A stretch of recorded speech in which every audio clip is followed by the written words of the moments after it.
Hello all. In today's lecture, I'll discuss liberalism as an ideology.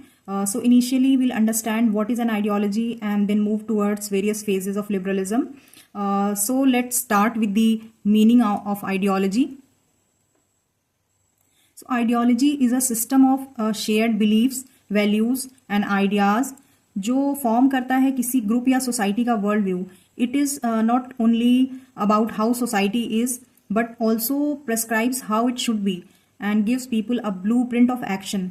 Ideology relate करता है social और economic structure of society से, system of production और political structure से भी.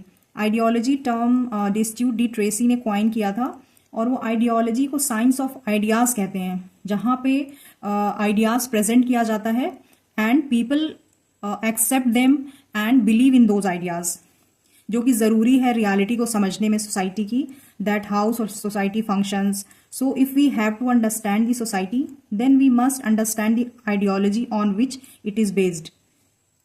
Like Marxist believe that ideology is false consciousness, जिसका मतलब है कि ऑप्रेस्ड जो क्लास होते हैं किसी सोसाइटी में, वो नोइंगली या अननोइंगली सोसाइटी के उन बिलीव्स और आइडियाज़ को अपना लेते हैं जो असल में उनके एक्सप्लॉयटेशन करने वाले रूलिंग क्लास के इंटरेस्ट में होते हैं, ना कि उनके इंटरेस्ट में. मीन्स एक्सप्लॉयटेशन जो है वो कॉन्सेंट से होता है. और ग्रामसी ऐसा मानते हैं कि ideology is for common man. Means जो सोसाइटी में डोमिनेंट क्लास होता है वो आइडियोलॉजी को ऐसे डिज़ाइन करते हैं कि कॉमन मैन पे अपनी हेजीमनी और डोमिनेशन बनाए रखें. So we can say that ideology is just a way of looking at things. और आइडियोलॉजी ऐसा ज़रूरी नहीं है कि सबके लिए एक जैसी हो, सब लोग चीज़ों को एक नज़रिए से देखते हों. Like liberalism is an ideology, Marxist oppose it. और जो कम्युनिटेरियंस हैं वो भी लिबरल्स को अपोज करते हैं, क्योंकि वो कम्युनिटी पे ज़्यादा फोकस करते हैं, ग्रुप पे ज़्यादा फोकस करते हैं, और लिबरलिज्म जो है वो इंडिविजुअल लिबर्टी पे ज़्यादा फोकस करता है. So now will move towards liberalism as an ideology. Liberalism as an ideology developed during its 17th to 19th century. इसका ओरिजिन हम ट्रेस कर सकते हैं जॉन लॉक की राइटिंग से, which was based on natural rights, reason. It believes in individual rights, limited government. Limited government का मतलब होता है जहाँ पे सरकार सिर्फ लॉ एंड ऑर्डर मेंटेन करने का काम करेगी और इंडिविजुअल को फ्री छोड़ देगी ताकि वो अपना ओवरऑल डेवलपमेंट कर सके. और जहाँ पे रूल ऑफ लॉ होगा, यानी कि सोसाइटी में सभी को बराबर समझा जाएगा, where there will be constitution and constitutionalism. Liberalism की आइडियोलॉजी के लिए constitutionalism is an important principle. Basically constitution जो होता है वो जितनी भी टाइप की गवर्नमेंट्स होती हैं वो सबके पास होता है, इधर दे आर अथॉरिटेरियन और democratic. But in liberal democratic countries constitutionalism means जो गवर्नमेंट है, जो सरकार है, वो कॉन्स्टिट्यूशन के जो रिटन सेट ऑफ रूल्स हैं उनके बेसिस पे चलेगी. और जहाँ पे अथॉरिटेरियंस होते हैं कॉन्स्टिट्यूशन उनके भी पास होता है, but it can be change easily, जब जैसे वो चाहें जब चाहें उसको चेंज कर सकते हैं. And liberalism flourished during the time of enlightenment when custom and traditions were being challenged और रेशनैलिटी के अकॉर्डिंग डिसीजंस लिए जाने लगे. रिलीजन का जो इंटरफेरेंस था वो इंडिविजुअल की लाइफ से सेपरेट किया गया. लिबरलिज्म का जो डेवलपमेंट है वो धीरे धीरे हुआ when economy was based on agriculture, और सोसाइटी का स्ट्रक्चर जो हायरार्की पे बेस्ड था, जहाँ हायरार्की में सबसे ऊपर किंग या मोनार्क और फिर उसके नीचे पेजेंट्स आते थे. पावर जो है वो नोबल्स और चर्च के पास होती थी. Peasants were exploited by the rich class. फिर स्ट्रगल शुरू हुआ कैपिटलिज्म एंड जो फ्यूडल लॉर्ड्स थे उनके बीच में, because of the new forces of production. And this is how the liberalism emerged. So liberalism के जो कोर प्रिंसिपल्स हैं वो है protection of individual rights. Individual right के प्रोटेक्शन पे ये फोकस करता है. डेमोक्रेटिक गवर्नमेंट होनी चाहिए, rule of law, laces fair state. Laces fair जो फ्रेज है it was given in 1776 bye Adam Smith in his book wealth of Nations, जो बिलीव करता है कि मार्केट में फ्री कंपटीशन होना चाहिए, प्राइवेट प्रॉपर्टी के राइट्स होने चाहिए और स्टेट का मिनिमल जो है वो रोल होना चाहिए इंडिविजुअल की लाइफ में. Now we'll understand the first phase of liberalism, which is classical, और इसको नेगेटिव लिबरलिज्म भी कहते हैं। 17th सेंचुरी से स्टार्ट होके ये 19th सेंचुरी में फ्लरिश करता है। So basically classical liberalism, which is associated with John Locke and Adam Smith, advocates for limited government, individual freedom, and free market, opposing excessive state intervention in the economy. Classical liberalism developed against absolute monarchy and feudalism in Europe in the early 17th century. Or classical liberalism was based on natural rights theory. It believes that humans are rational beings and creation of a state is done to protect the natural rights of people, like right to life, liberty and property, which was given by John Locke, जिन्हें father of liberalism भी कहा जाता है. It considers state as necessary evil. और classical liberalism के important exponents हैं John lock, Adam Smith and Jeremy Bentham. Liberalism came forward that was modern और positive liberalism, या जिसको हम वेलफेयर स्टेट भी कहते हैं, जो 20th सेंचुरी से ये फेज स्टार्ट होता है. So this phase came to address the social inequalities which was the outcome of classical liberalism. और वो ये कहता है कि गवर्नमेंट रोल प्ले करे जो इनइक्वालिटीज सोसाइटी में आ गई हैं उसको दूर करने का, but people must have the freedom as well.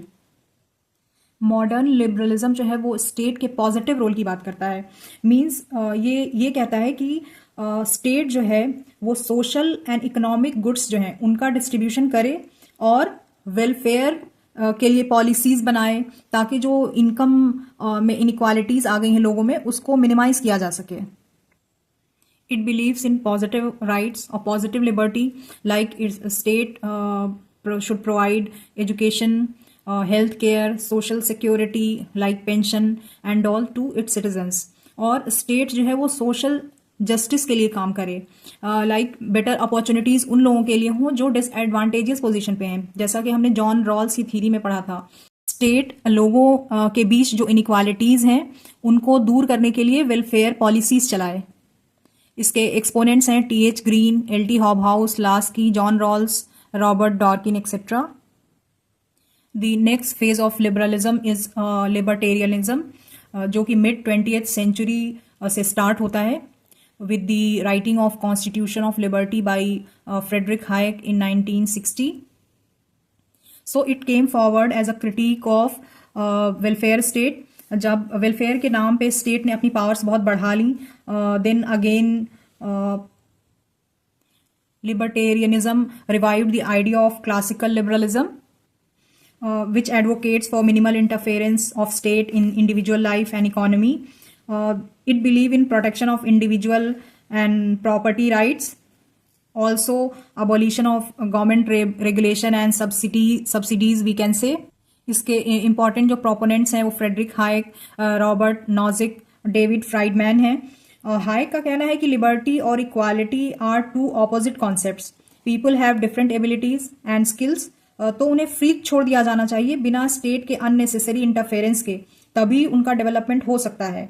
और Nozick was of the view that he presented in his theory of justice as entitlement, जिसमें वो कहते हैं कि individual should be left free.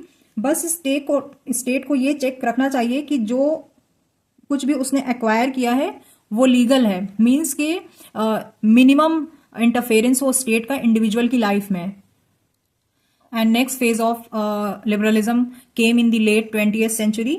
New liberalism is associated with unrestrained free market global capitalism.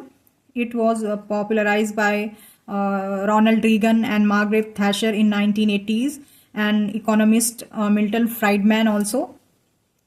तो new liberals जो है वो एक कंटेम्प्रेरी पॉलिटिकल थीरी और इकोनॉमिक आइडिया है जो रिवाइवल की बात करता है क्लासिकल लिबरलिज्म के, but it adopts for the modern globalised world. It believes in privatisation of public services like electricity, transport etcetera. जैसा कि हम देख रहे हैं कि आजकल प्राइवेटाइजेशन हो भी रहा है न्यू लिबरल वर्ल्ड में. फ्री ट्रेड ये प्रमोट करता है अनरेस्ट्रिक्टेड फ्लो ऑफ गुड्स को और सर्विसेज को अक्रॉस इंटरनेशनल बॉर्डर्स, जो कि अग्रीमेंट और टैरिफ्स को रिड्यूस करके किया जाता है।